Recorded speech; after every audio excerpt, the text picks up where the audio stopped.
let us know. Yeah.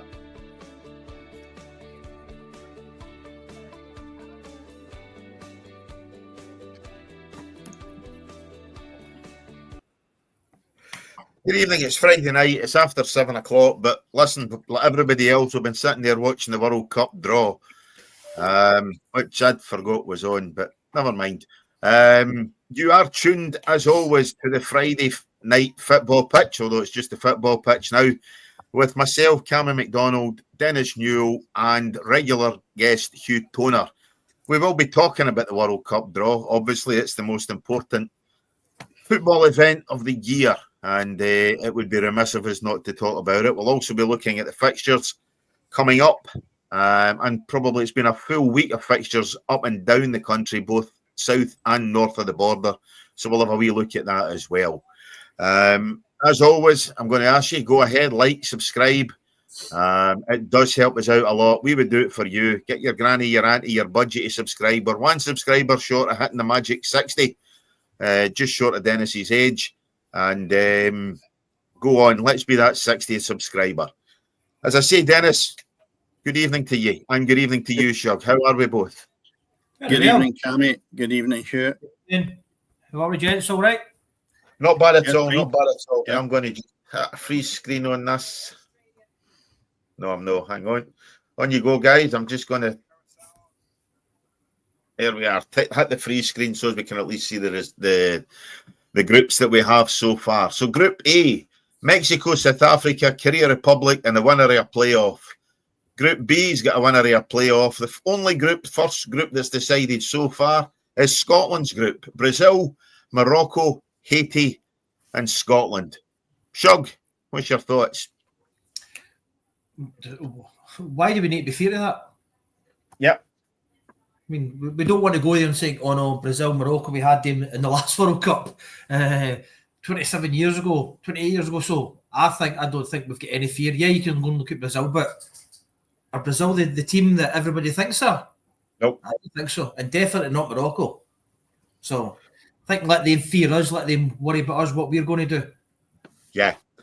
Dennis, we'd get Steve Clark in charge. We can beat anybody. Yeah, I think we had that view as well when we had Ali McLeod. Alan McLeod to that view. Yeah. So, and I'll tell you what, you've got a magnificent tie there in Brazil. That alone is a spectacle, right? And then you look beyond that and you say, who is going to beat us in that group? Well, for me, nobody. If we can't beat Morocco or Haiti, then we should chuck it anyway. So what better thing can you actually have? Two teams that I think are poorer than us, and we can then look at second spot. And you never know, if we can score 3 goals like we did in the last qualifying match there, Brazil could have their hands full. So, other than getting into the host pots or groups, I think that's as good as you could ask for. I really do. There is teams there that you could maybe say, without going through them all, the poorer teams, but Paraguay maybe a poor team in people's eyes, Ivory Coast even maybe not that much of a poor team. But you look at other teams there and you say to yourself, Cape Verde, you know what?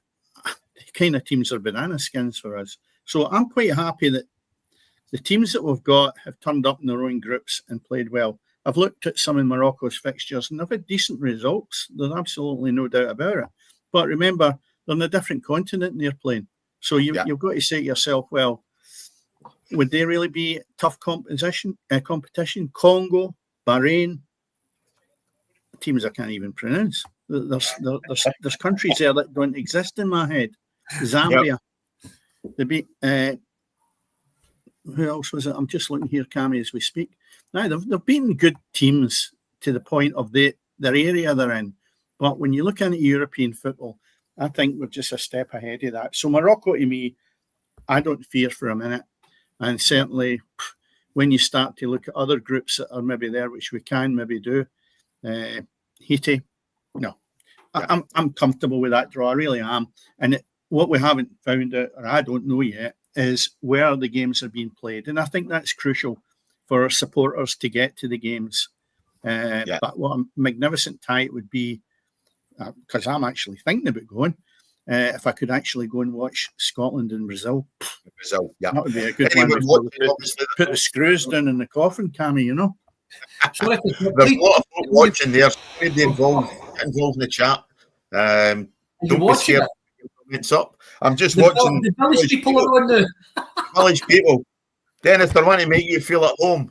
Well, he looks more like you than me, Cammy. That's the worrying part. And the brownies.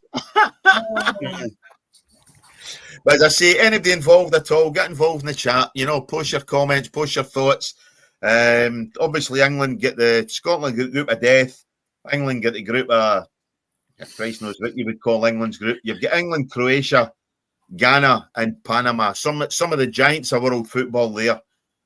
But it goes without saying that, Cammy, when you get easy draws, if we had the group, and we don't want to labour it too long, but the thing is, the group that England had, you couldn't have made it up to be more easy, right? So that then makes you a top seed, and it also makes you not getting in till the latter stages of the World Cup unless you absolutely blow up. So there they've got pole spot, Croatia, Panama, Ghana, right? You look at that and you say to yourself, what happened if they had maybe been drawn against Brazil or teams like that? Why? Because they have been that's wrong. They've been lucky enough to get teams that they could easily walk over within their group. I'll tell you what, I'm looking at England's group now. Croatia, as much as I've beaten them in the past, I think Croatia will be a handful for them. Panama and Ghana, no, it's not going to happen. So you've got to take it that England's going to qualify out that group, which is to be expected no matter what the permutations were coming out of that. So I think that they'll listen. I want to see England going far as well. So it's brilliant when they get to the latter stages and they fall flat. I'm really into that. So the further they go, the more tears will be shedding, the better I'll feel. Yeah.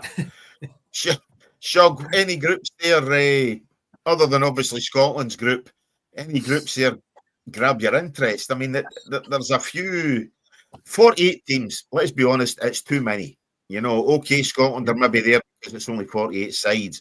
But when you look at some of the teams, you know, Germany's group, you've got Germany, you've got Curacao, I think, who are the lowest ranked team at the World Cup. You've got the Ivory Coast and you've got Ecuador. You know, other groups there, they're still to get decided, as we say, they've still got playoffs. There's not really any groups there which stand out as outstanding groups, Shug, is there? Well, I'm just looking at you now. France, Senegal, and Norway. Yeah. And another playoff to come into there. I mean, that's not a bad group. That's not a bad group, yeah. I mean, but as you say, there's nothing there that really makes you want to say, I'm going to watch these games. You're not watching, but you're not going to want to get overexcited of going, who's really, I mean, Canada, Qatar, and Switzerland, come on. Yeah. I mean, give us some bit of excitement. So there's nothing really. Ivory Coast and Germany might be a good game, might be decent. Netherlands, did Japan not beat the Dutch not that long ago? I mean, even Belgium's group's pretty poor as well. There's not a lot there that's jumping out at me apart from the France, Senegal, and Norway. I quite like looking at that group. Apart from the rest, absolute no excitement. That's a good one. Yeah. France and Norway, without a doubt. That's maybe the pick of the ties, I would think, to be honest. Yeah. I think I just look some of the South American teams, or these teams further away that, you know, you say to yourself, they're unknown. You don't see them. And you don't really see them, so we can't really make judgment on it. But, you know, you look at Saudi Arabia, Uruguay, Cape Verde, and that's in Spain's group. And you go, what we're looking at the matches for, I'm looking for tons of goals, right? So, you know, it's like people go to motor racing and want to watch crashes. I want to see goals. And these games will throw it up. Will be goals. And they'll be good. You know, the World Cup, we've all been waiting on this. And the big bonus is we're not having to support these other teams. Scotland's there, and I think it's absolutely out of this world that I'm sitting there glued to this tonight, and I'm thinking, that's amazing. Scotland's involved in this. Whereas in the past, we've been sitting there going, okay, it's fine. Just take it as it comes. But here, we can watch it a wee bit closer. I'm not saying that we have to think too far ahead, but I think if the manager puts the right permutations together and does something a wee bit more than we've been doing, then I think we can get out of the group. I honestly believe that that's a great group to be in. Yeah, I agree. Somebody might say different, but the more I think about it, the better. Would you really want to be in England's group? Croatia, Panama, Ghana? No. Well, you would have to be the replacement for Croatia, because obviously you can't have that's right. Side. No, I would rather be looking at Brazil than playing England. It's not because most people will say we'll get stuffed. Well, we certainly would likely get beat, but there's no joy in that.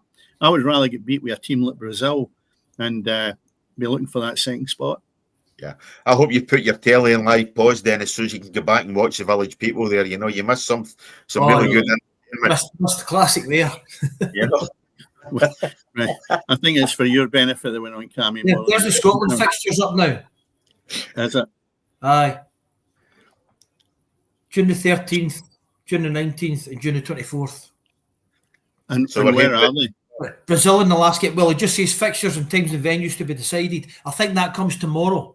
I'm sure this says okay. Times are well, I honestly believe the venues are as crucial now as a draw for access of people getting there. I don't know. There's been some indications when they were speaking through the draw that they'll go here, they'll go there. I don't honestly know. There was nobody. I think at each pot, and I know you can't really do that because of the way the draw is done, but it would have been good to know the locations as they're doing the draw. The one thing I did hear, and obviously again it's the typical English commentator, was that England's group is going to take place in Dallas and Toronto. That's how the hell does that one work out? You know what I mean?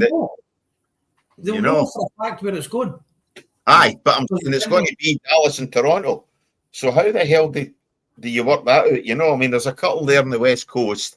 I think the Argentina group's out of the West Coast. That's San Francisco, Kansas City, and things like that. You know, but how you get something drawn as far apart as either part of the group's going to be Dallas, part of the group's going to be Toronto. Aye, you know, completely opposite ends of North America. There, you know, obviously one in Canada, one in the southern parts of obviously Texas. You know, I mean that just smacks a lack of organisation and everything else. But yeah, I mean, I think you're right, Dennis. It's going to be vital to know where these ties are being played in terms, obviously, so as you can get flights booked or whatever else, you know, finding how you can manage to get to the States reasonably cheaply, where you need to fly to Scotland to be able to get and saying that, but some of the teams that are going there, you know, you're going to really struggle to be able to find a cheap flight from somewhere else. I think you're not cheap at all now, you know. No, but that's what I'm saying. You need to go to Scotland. Fly to Dublin. That's an option. I mean, most people will think that way, but at the same time, it's potentially a cheaper option. Fly to Iceland. Yeah, well, there is that option as well. Yeah. Yeah. You're going to have to go somewhere else because the flights to Scotland are going to be financially debilitating. You know, you ain't going to make them. As I say, I know obviously when I went to Washington, it was via Dublin, but that was purely and simply just to beat customs and things like that, or to obviously circumvent the customs. You know, you've got the border between the Southern Ireland and the States, so you that makes it easier getting into the States that way. You know, so you're doing customs at Dublin, basically. Yeah, that's that exactly. You know, so we thought that again. Every man and his dog will be thinking that exact ploy. I know. And I think the biggest problem I've got is know that I'm not willing to spend the money. I'm not willing to get ripped off. And that's what my mindset is. Yeah. Indeed. So we just need to wait and see, especially if the actual entrance into the games and it's been exploited and they're not looking after the supporters, because there is a lot of people now from corporate ends seem to suck the life out of the working man for getting into matches. And if that starts to happen, you just need to look at how long it took them to make that draw there. And there's a lot of fat cats will be whining and dining on the back of that. So you say to yourself, has it now just become, what would you say, we feed their habit and they milk it dry? And that's when I actually say to myself, well, I'm not going to participate in that. So without being too much doom and gloom, let's make the prices reasonable. I'm glad Ryanair don't go all the way to the States, or they'd be charging you to go to the toilet on the wing. So there is that element, and we'll just need to wait to see what it costs. Well, apparently it's going to be $100 a ticket. That's not a bad price. Yeah, that's okay.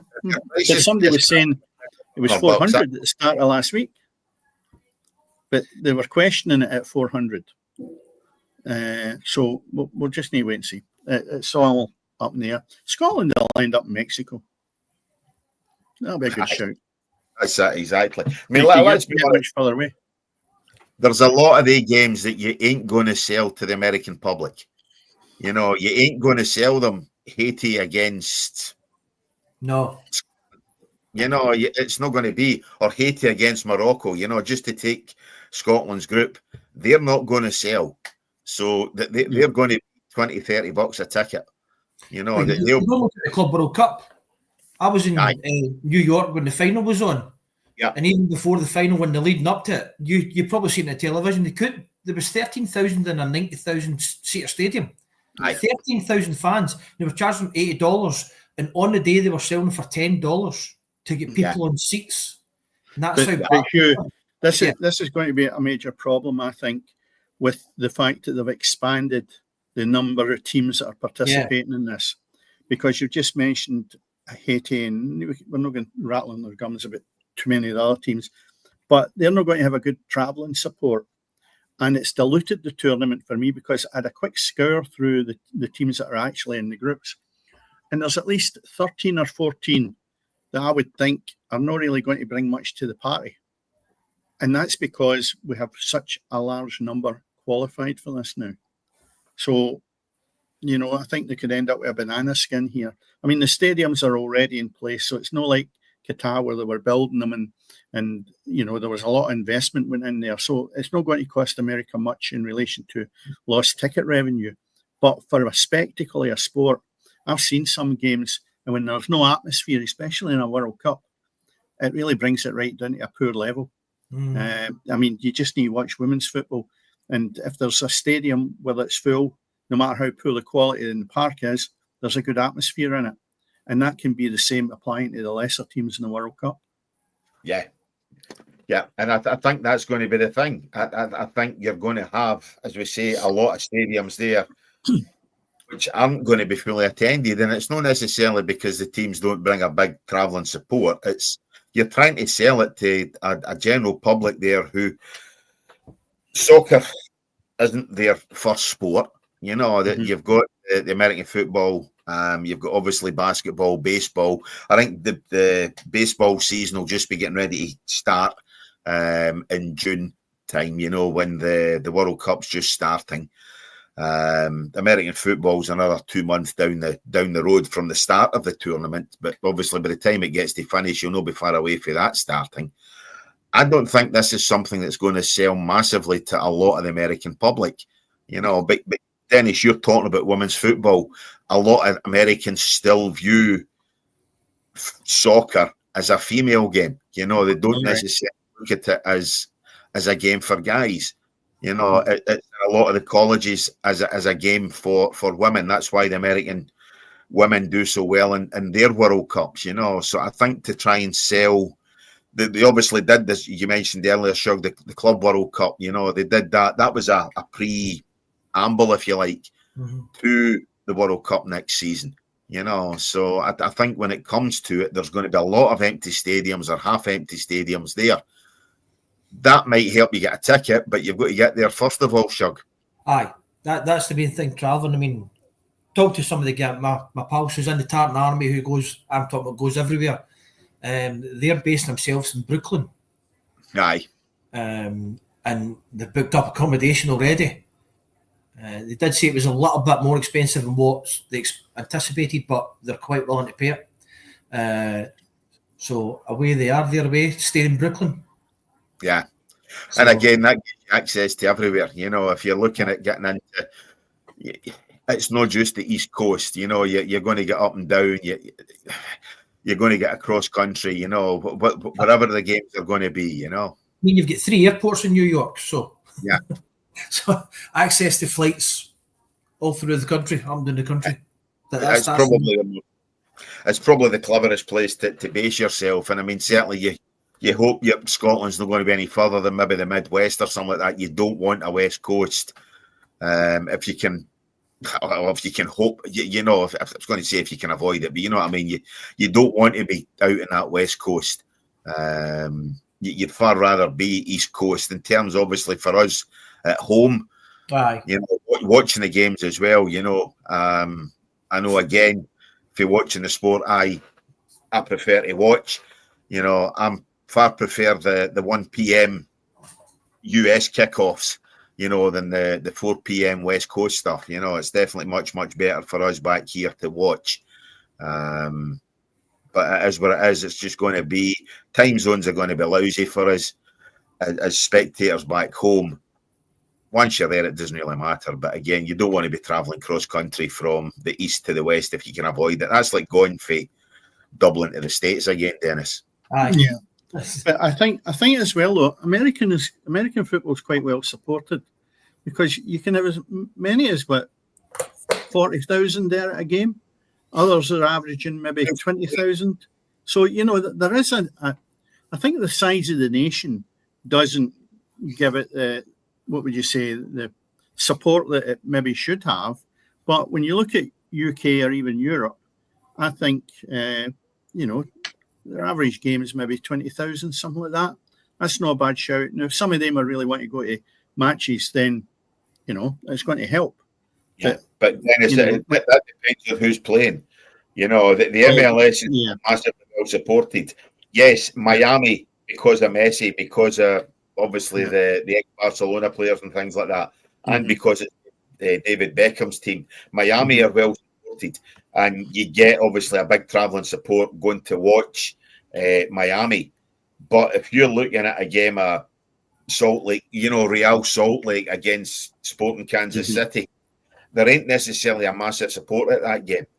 Toronto, Montreal, they don't necessarily carry a big support. FC Dallas, the Chicago Fire. These are sides who, I mean, you take Chicago. Chicago's got ice hockey teams. They've got an American football team. They've got obviously a basketball team as well. You've got 3 or 4 sports they're competing with that soccer's got to compete with, and it's very, very difficult to get into that to break that monopoly. That these sports have, and I think that's something that, as I say, FC Dallas, Chicago Fire.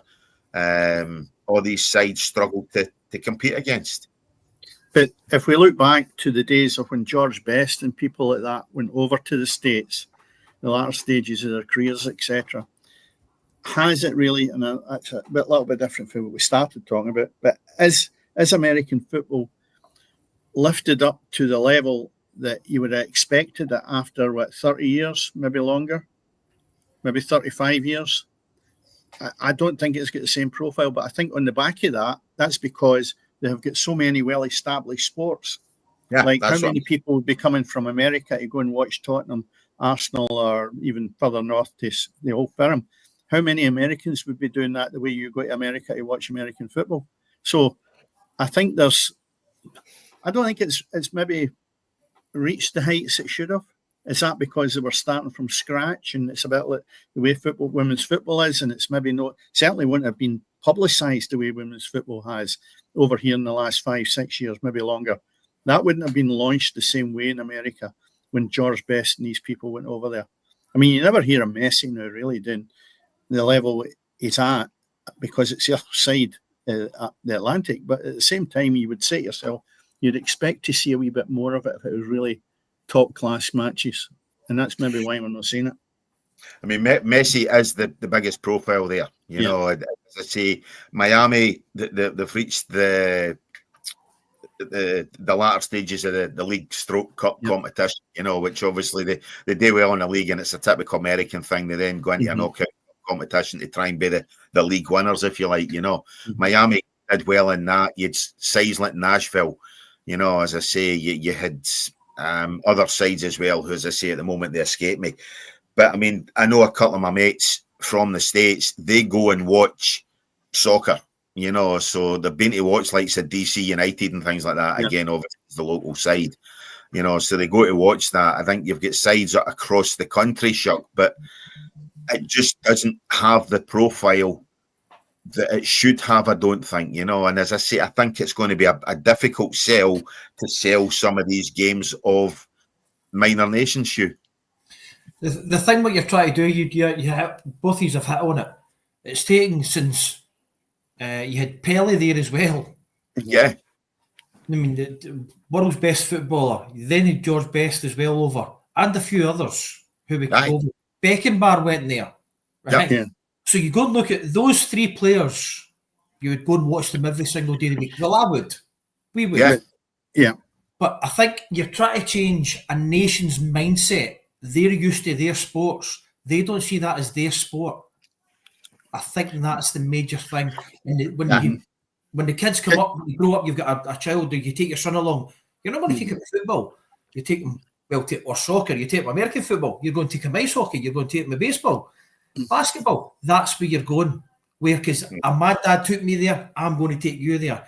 And as Dennis rightly says, it's when was Best and Pele there? The 70s. Late 70s. Late 60s. Late 60s. So you're looking at 50 odd years where you've not changed their mindset. You'll never change it.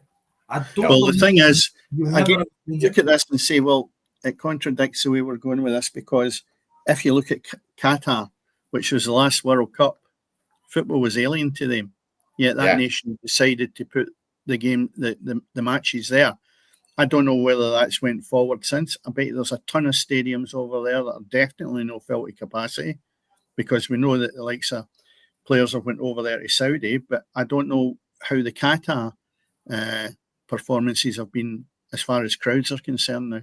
So maybe it's a different way to be looking at this, because we now have the situation where the draws are made. And I'll tell you what, the tickets will be so hard to get against Brazil. That'll be probably the biggest sellout until the latter stages. There's no question of doubt about it.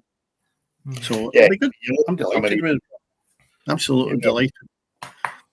Yeah. As I say, hopefully I'm proved wrong, but as I say, I think there'll be a lot of games there with not a great deal of fans in the ground, So hopefully some of the smaller. I'm not sure exactly some of the stadiums that are there. What I do know is I know there's nothing held at a Northwest Stadium. That's for sure. So, I mean, you've got the cap and you don't have a game, which is. Would you have picked a group? Right, there's still a fourth slot, but we'll forget who was in pot 3 or whatever. If we had the home nations, just looking at this now, would we have been happier playing Mexico with South Africa and South Korea in it, which wouldn't have really been the true permutation, but that's the other two teams in that group. No, there's nothing really attractive there. Then you've got Canada, Qatar, Switzerland, add Scotland in there. Anything jump out at you there? Not particularly. Nope. Then you look at our group and you go, wow, Brazil. Without a question of doubt, never mind the other two. Brazil speaks volumes. It's only Brazil. That's right. But that's what you're looking for, though. Because if you're going to progress, at least make sure that you've made a good job out with the two lesser teams, right? Doesn't matter. But when I looked at the first couple of Group A and B, you then think and look to yourself, well, you know what? You've still got a shift to get out of them, but at the same time, were the glamorous ties? No, I don't think so. United States, Australia, Paraguay? No, nothing there. Then again, you look at it and go, well, I don't know about the rest of the groups. Germany, Ivory Coast, Ecuador, and Caracas. I don't know. There's groups there I just would never have been too enthused about being in, simply because there's no attractiveness there. But that's group without a major nation that you've got to turn around and say, I fancy us to top the group. Yeah. Mm-hmm. And that's the thing, it's a couple of these groups that you've mentioned. Maybe not so much the Mexico group, because I think Mexico, you don't know what Mexico you're going to get. Mexico could reach the semi-finals, or they could go out in the first round. Yeah. Well, I think half the Mexicans have landed in Donald Trump's backyard anyway, so they might be weak enough. They're all getting shipped back. That's the thing, they're all ended up getting shipped back, or else they're going to play for the States. Yeah. But I don't know. What way would you rather have it? A group where you're almost guaranteed to get out of, or one that's a wee bit of a couple of sticky games? And I think obviously the group that we're in, again, Morocco, depending on which Morocco you get, and again, we're all looking forward. It's going to be, we're still talking 6 to 7 months away, but depends what Morocco you're getting. But you're no guarantee of getting out that group. I think I'd far rather be in a piss easy group where you turn around and say, we're in with a shout of getting to the next round, because that's what it is all about for us, Dennis. We need to try and get out of the group once.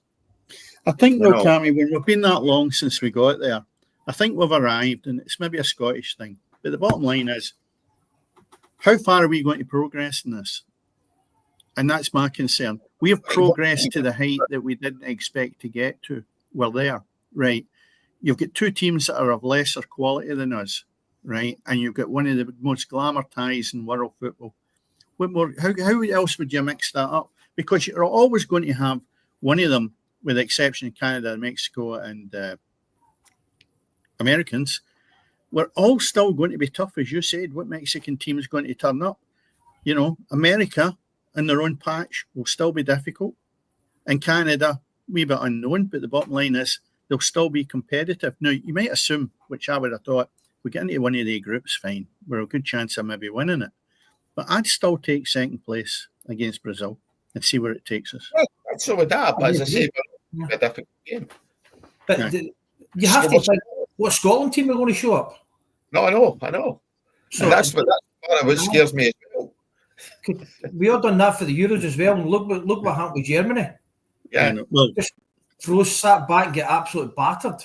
But surely that's the reason why I'm saying at least we've got a glamour tie in Brazil. If we don't progress, we can come back and say, well, by the way, what I'm doing that was with Mexico. I'd rather get a doing if it's going to be that against Brazil and take the other two teams as they come.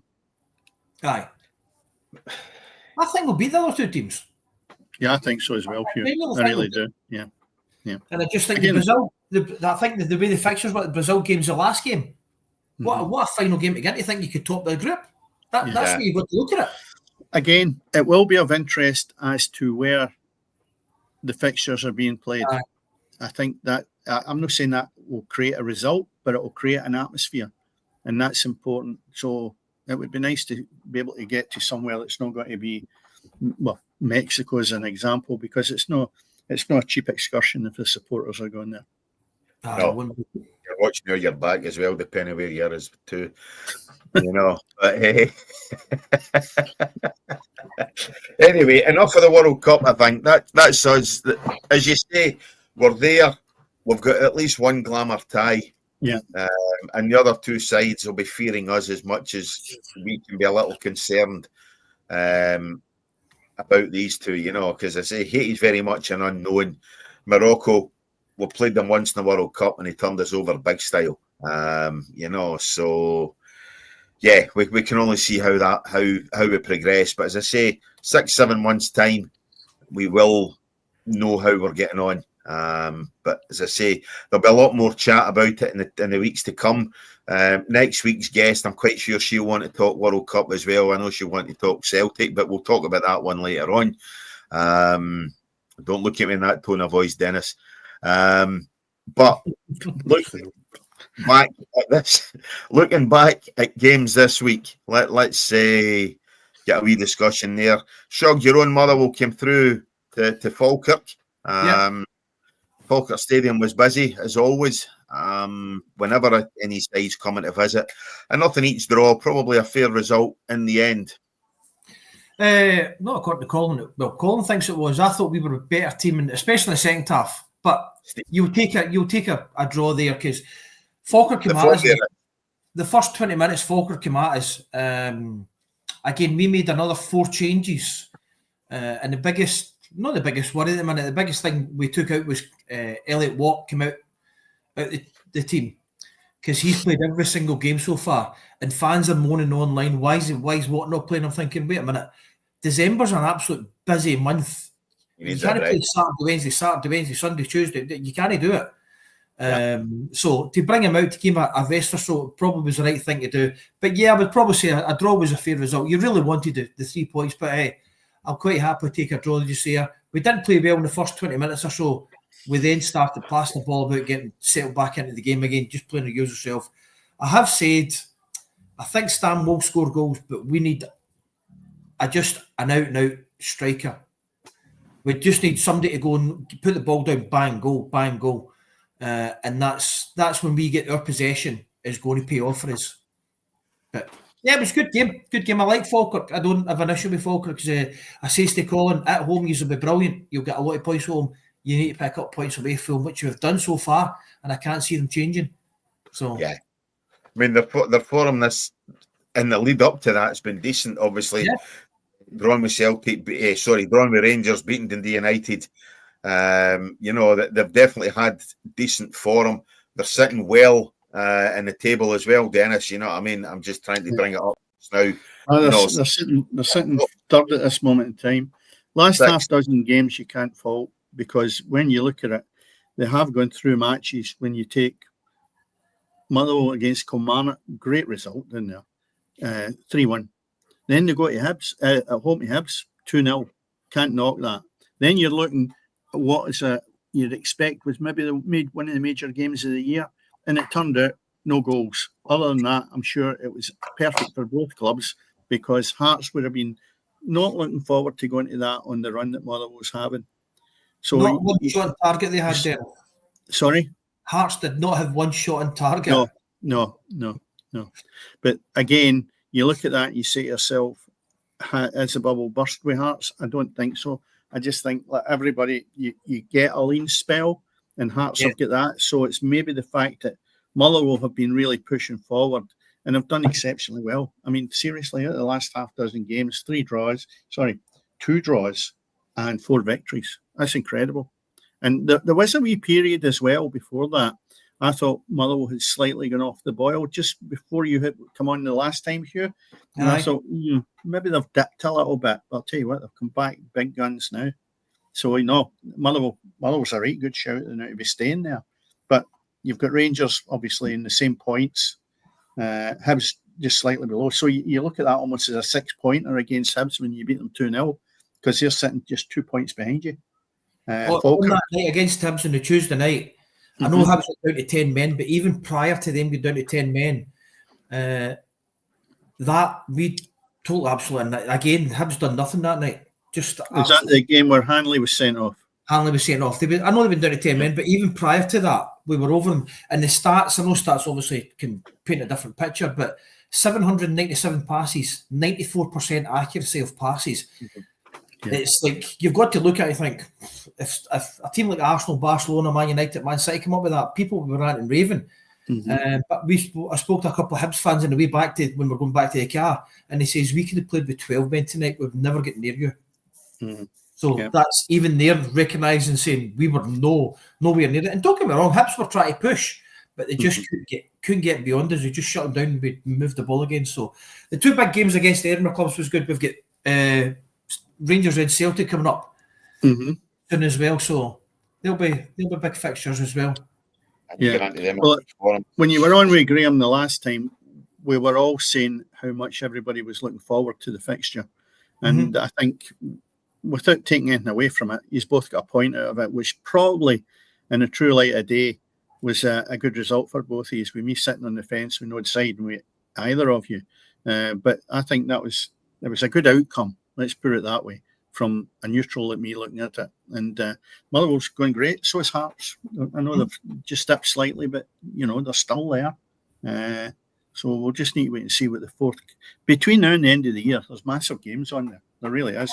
Definitely. And it can swing quite a lot. You just need to look at Saturday's fixtures. I'll run through them, Cammy, if you're all right, which is Dundee have got Aberdeen.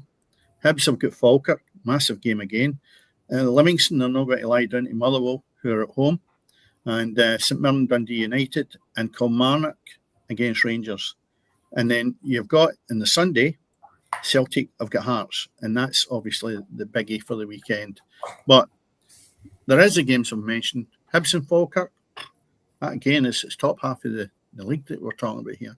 So, yeah, I think there's good fixtures coming up, certainly between now. I think there'll be a few changes personally at the top half of this league.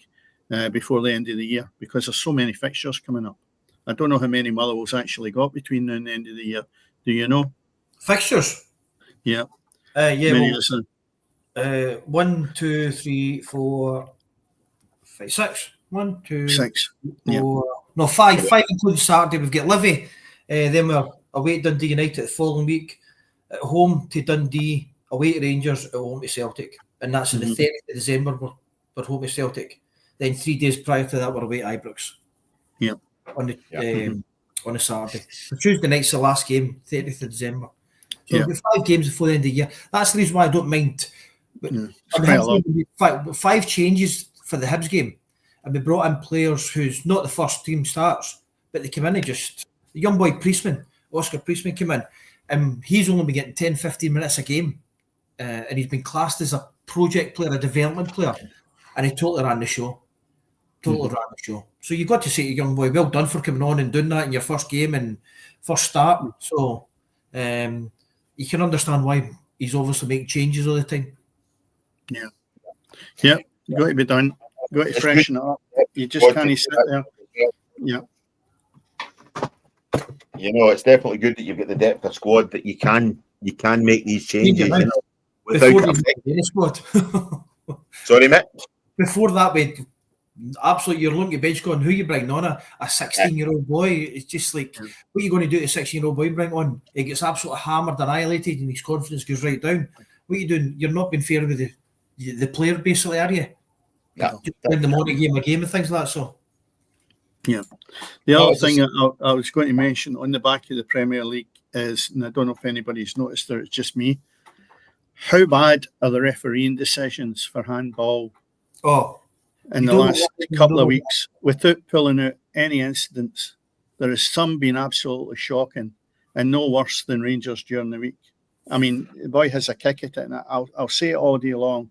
That was never a penalty, unless you're in VAR in a studio looking to pick fault with the game. And I just can't get my head around why VAR is sticking their nose into everything that they think is good for the game.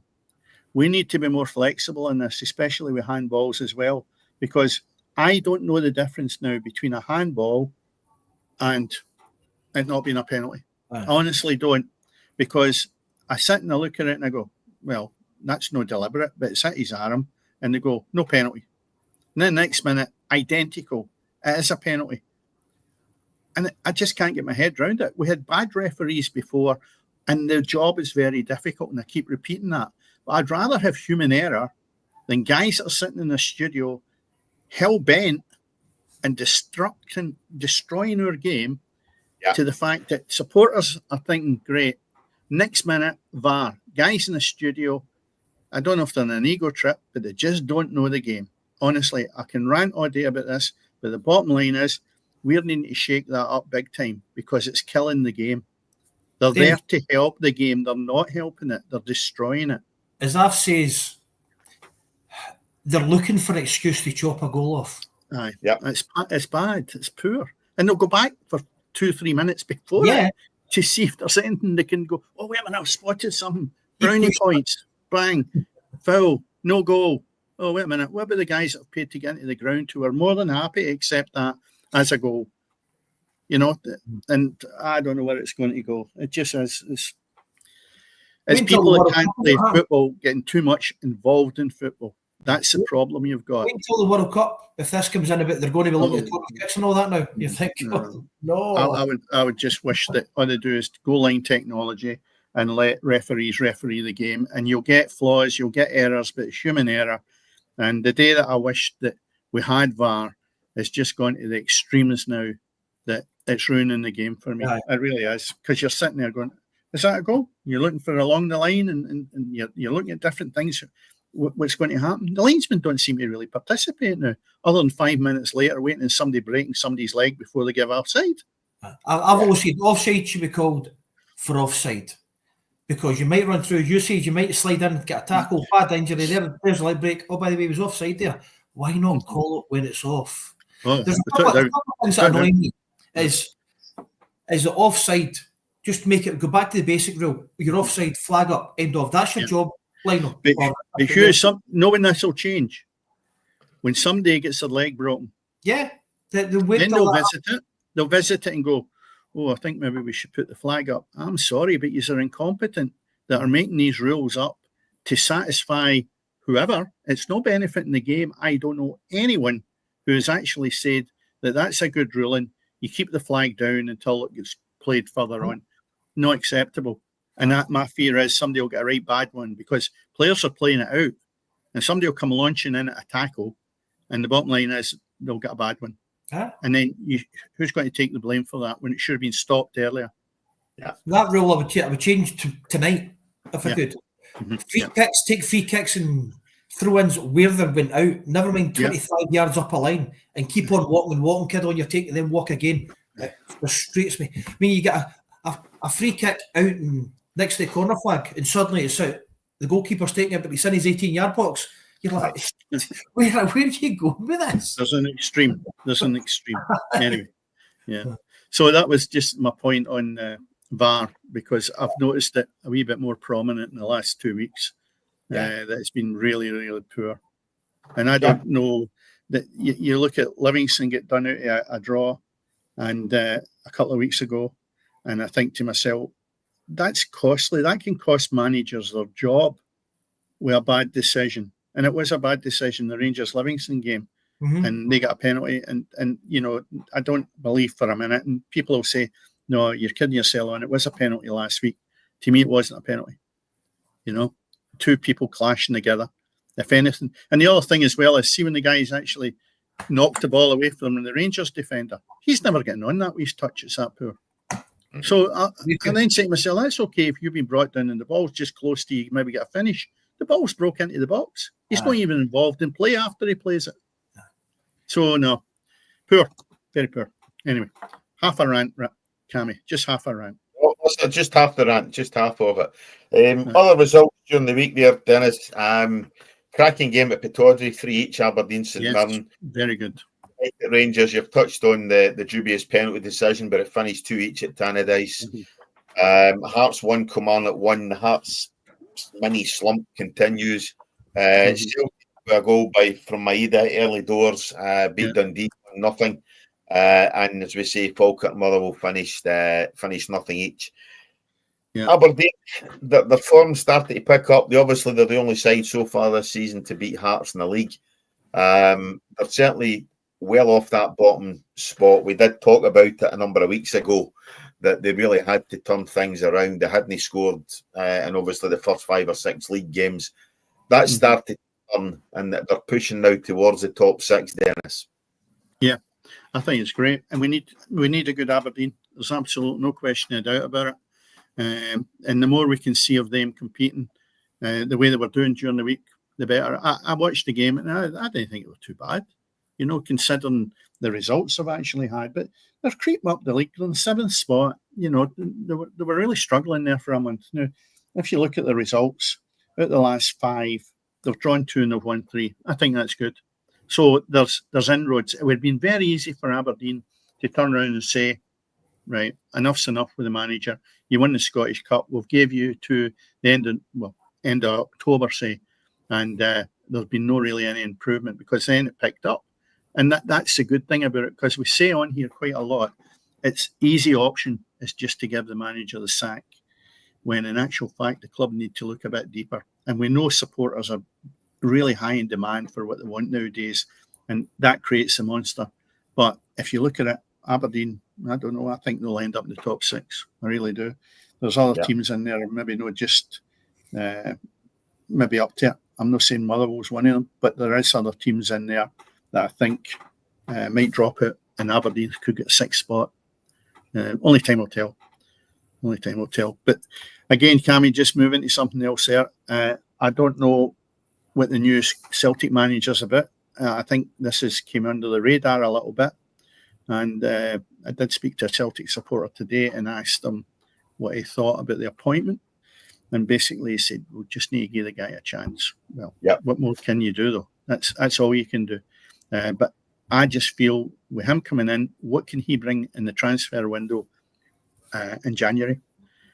Because I find it very strange that you've got somebody here that's not really got a background in no Scottish football, but even the European zone. And I think Celtic are really needing quite a few replacements because they're not setting the hell on fire at all. And there's been money well spent in there, and some of them are not getting games, and it just proves how poor they are. So unless he's got a few up his sleeve, I think his task could be very, very difficult because he's not coming in at a good time. Definitely not. I mean, I don't think Martin O'Neill's really brought much to the party other than just come in, fill the jersey, so to speak, and move on. So they've maybe lost a bit of ground, Celtic, with the fact this guy took his time to come in. Yeah, indeed. I mean, he's been a success, obviously, in the States. Columbus Crew, they've won the leagues. They won the Leagues Cup, which takes in sides from Mexico as well. So they've won that. They won the MLS Cup as well, so he's had a bit of success in the States. But Scottish football is a completely different kettle of fish. That said, we thought the same about Big Ange when we says Japanese, Australian, whatever football's a different kettle of fish as well, So he's had a bit of success. He knows what it is like to win trophies. Obviously, the guy Rangers tried to bring in initially, Kevin Muscat, had won trophies in China. And if that's the extent now that Scottish clubs are looking at now, Shug, to get managers, obviously Motherwell have appointed a foreign manager as well. But I mean, if that's the extent that clubs are looking to get managers, how far has Scottish football in world perspective fallen if we're going to minor leagues in China and MLS in the States to try and recruit our bosses? I think that the way the teams want to play now, like Motherwell has never played like that. Yeah.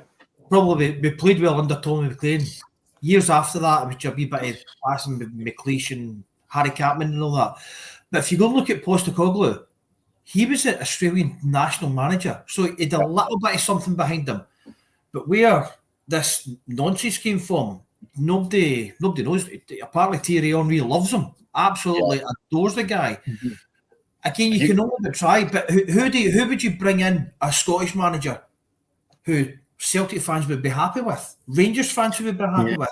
They wanted that's the problem. They wanted McInnes. McInnes says no.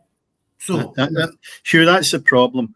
It's almost like you're not going to get a Timex watch if you can get a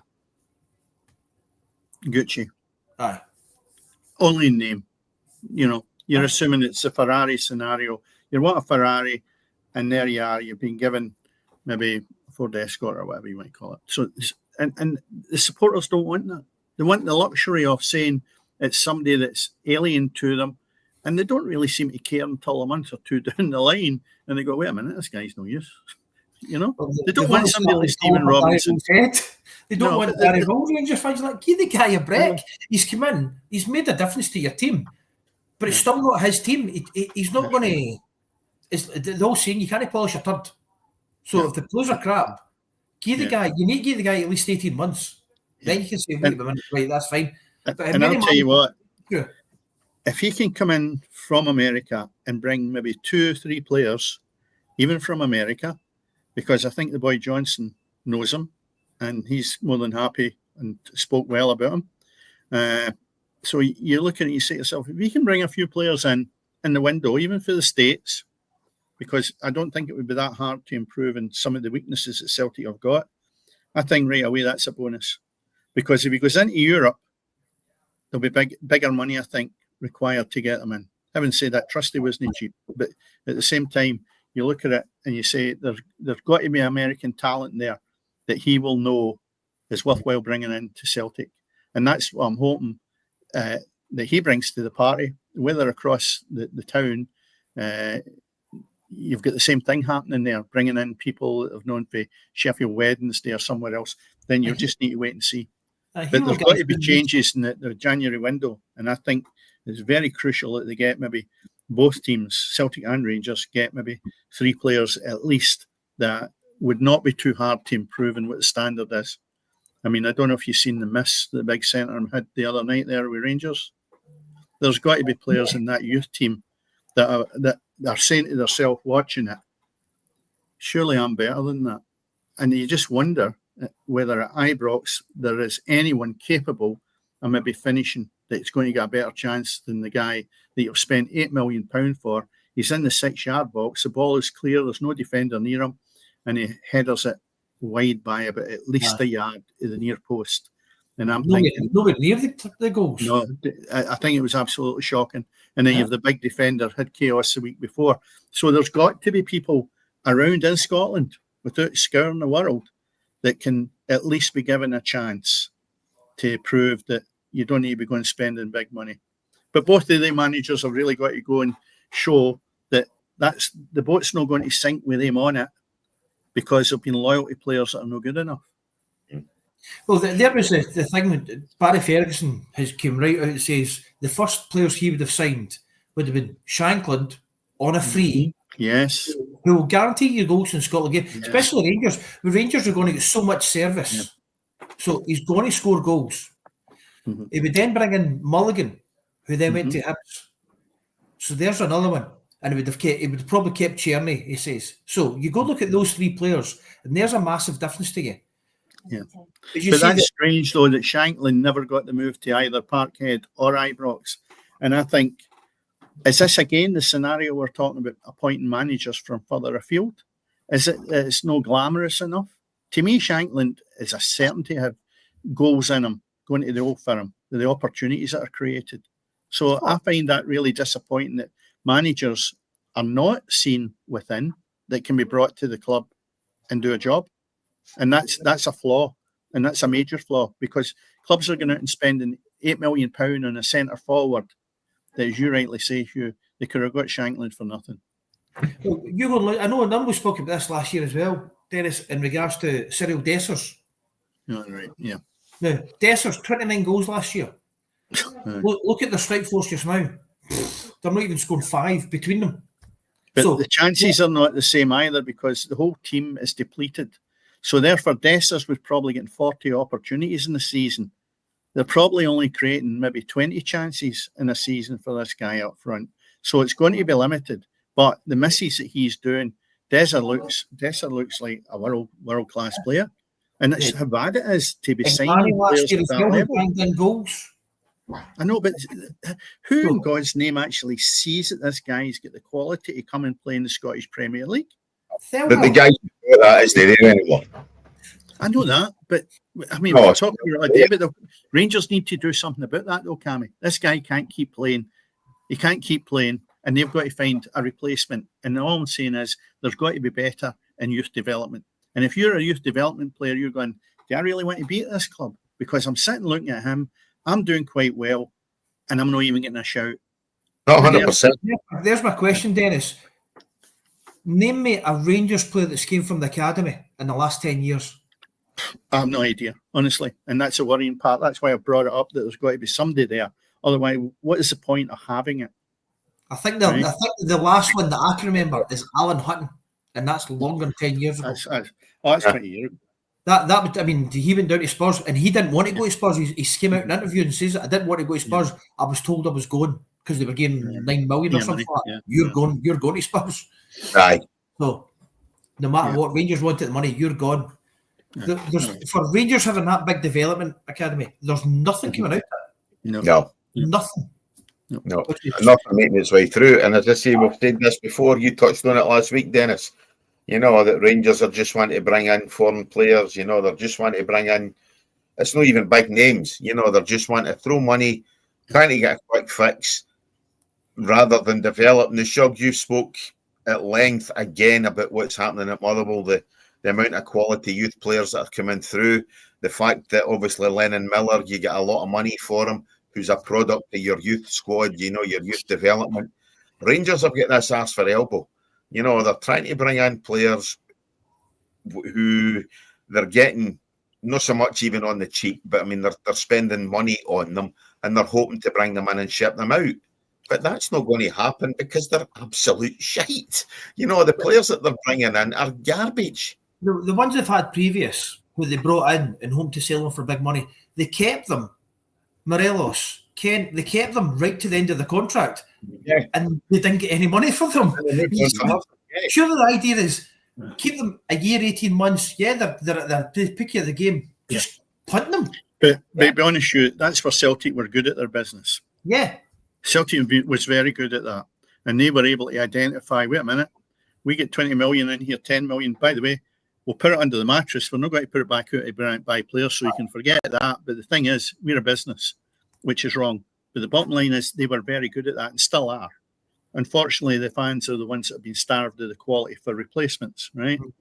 But again, the other thing I was looking at this as well is, when did we actually last see a manager from lower divisions actually got through the grades in Scottish football and end up at a Premier League team? I can't recall it. And I think it's shocking. It's a bit like youth development in the way that nothing seems to come up through the system. And all we're doing is throwing good money after bad because nobody's willing to sit down and take a chance because they all want to be bulletproof in this board of directors. You know, Stephen Robinson would have been good to bring in and give him a couple of years contract and see what he could have done after the catastrophe of the last 2 and a bit managers. 1, 2, 2 anyway. No, there's 3 actually. The last 3 managers before this one. He would have been good to slot in there and at least try it. And if you're sitting in a board of directors, you say, what have we got to lose? Well, I'll tell you what we've got to lose. Oh, our ego. And I'll tell you what, the supporters will be in our case for bringing somebody in that's Scottish. It's been doing really well. He plays attractive football. Wait a minute, is that not what we're here to do? No, we need to get a foreign name in. Is he any good? I don't know. That's the way it goes. And it's wrong because the supporters are the people that are paying the money to come in and be entertained. And they're not.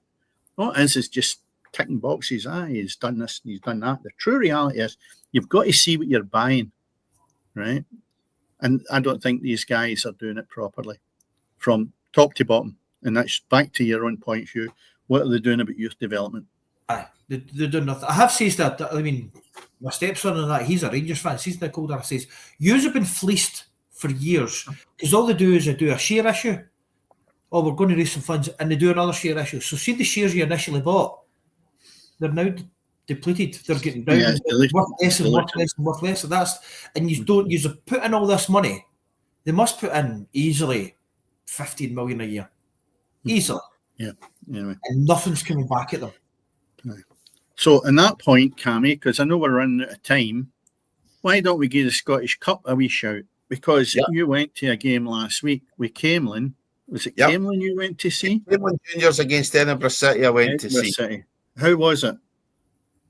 I've seen better games of football, particularly down at that level. But as I say, it was a very, very cold afternoon.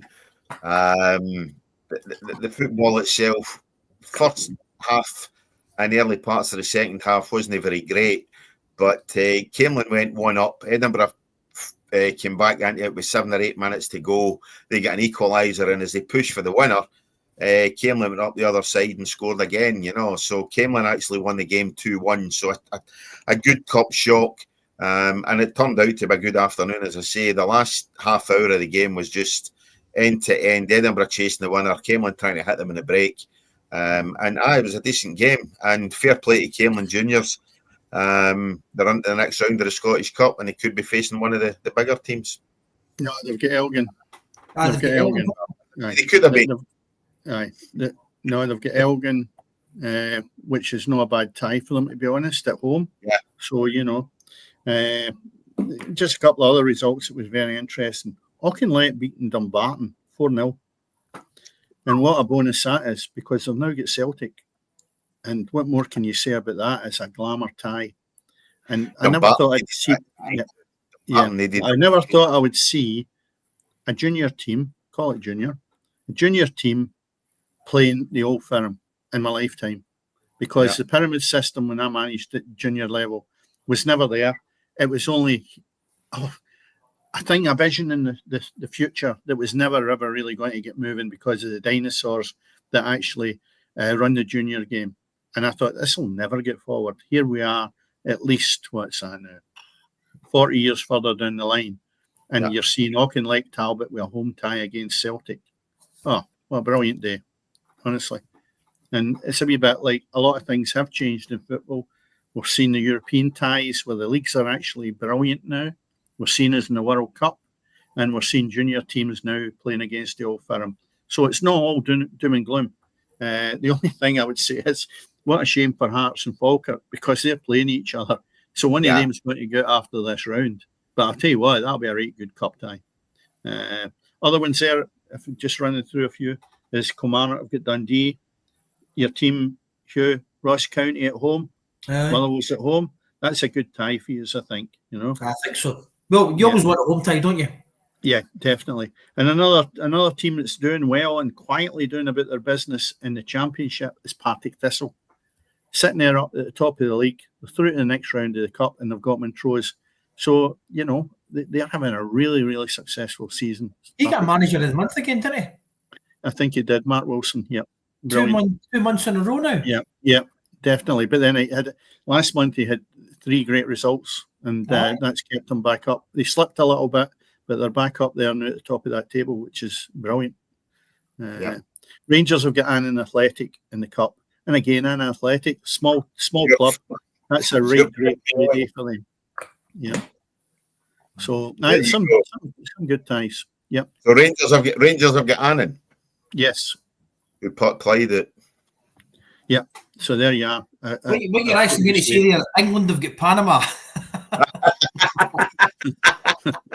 I can't believe you're comparing Annan to England. No, it's Panama he was comparing to me. I think he was.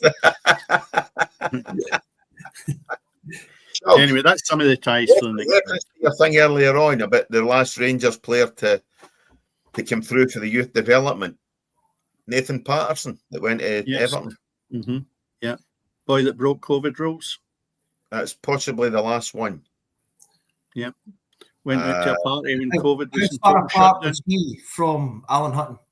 Yeah, but I know. I mean, 2022 he went to Everton, I think, wasn't it? Yes, and I'll tell you what, he looked as if he had a bright future, and then he got a bad injury, and I don't know where he is now, to be honest. But I'll tell you what, he's still there. Well, I think he's a right good talent and should maybe be in the Scotland squad, but I haven't seen him recently, so I don't know. Yeah. I think he's in the Scotland squad because you've got Hickey there, you've got Max Johnston there. Mm-hmm. So I think he's better than Hickey, though, personally. Hickey's another one. He looked decent when he was at Hearts, came on and just hasn't pushed on. I don't think, has he really? He's too much of that. It's too slight for me. I mean, you come up against a robust player, he just doesn't seem to have the physical presence that you require to be going and getting tore into somebody. Yeah, he's a nice footballer, and I've watched him a lot when he was at Hearts, but he's still that lightweight for me. But a good player, don't get me wrong, and he deserves to be in the Scotland team without any question of doubt. Yeah. So I'm sorry, I've just got a text message. I need to go and pick up the missus for the train station. Yeah, we're later. Thanks very much for stepping in, Shug. I really appreciate it as always, and I'll catch you Monday morning. Right, okay. Thanks, mate. Catch you later. All the best, Dennis. See you later. Cheers. Yeah. Righty-ho. Right, you looked earlier on, and I mentioned too, we've got next week, we have Nicole Fraser joining us, Tartan Army member, Celtic supporter as well. And the last time I saw her, we were both hammered in a pub in Madrid, but never mind. We shall get Nicole on, brighten up proceedings for a wee bit, as I say. She's a bit nervous about coming on, so maybe see about getting Graham or something like that on as well. But as I say, we're joined next week by Nicole Fraser making her football pitch debut. And as I say, she'll no doubt talk Scotland. She'll obviously talk Celtic as well. And she's female, so she can talk for quite a bit, You the go last week, Asylum Seekers. I'll go for the women this week. Right, okay, all right. Well, listen, at one time tonight, we had 20 folk in the chat. I don't know where you all disappeared to, but that was great. I think there obviously must have been folk watching the World Cup draw on YouTube, ended up seeing what else was on. And as I say, we had a few comments in the chat. No many I could understand. Boys from Myanmar and guys from Farrowfield as well, So hopefully a few of them have subscribed tonight and they're still there. But an interesting show tonight. As I say, if you haven't caught it, where have you been? Scotland have been drawn against Brazil, Morocco, and the Giants of Haiti in the World Cup in the US for next year for 2026. No idea yet where the ties are going to be held. but the last tie is going to be against Brazil. Hopefully that won't be Scotland's last tie of the World Cup, and indeed that they will. It will be the tie which sees them qualify and get through to the next round. As I say, you have been watching the football pitch or the Fitba pitch live on YouTube with myself, Cammy McDonald, as I say, Dennis Newell. Thanks very much to Shug Toner. Go ahead, as we say, like, subscribe, tell your pals, get your budget to subscribe. We would do it for you as well, as they say on other podcasts that I watch. Dennis, thanks very much as always. She'll catch up next week.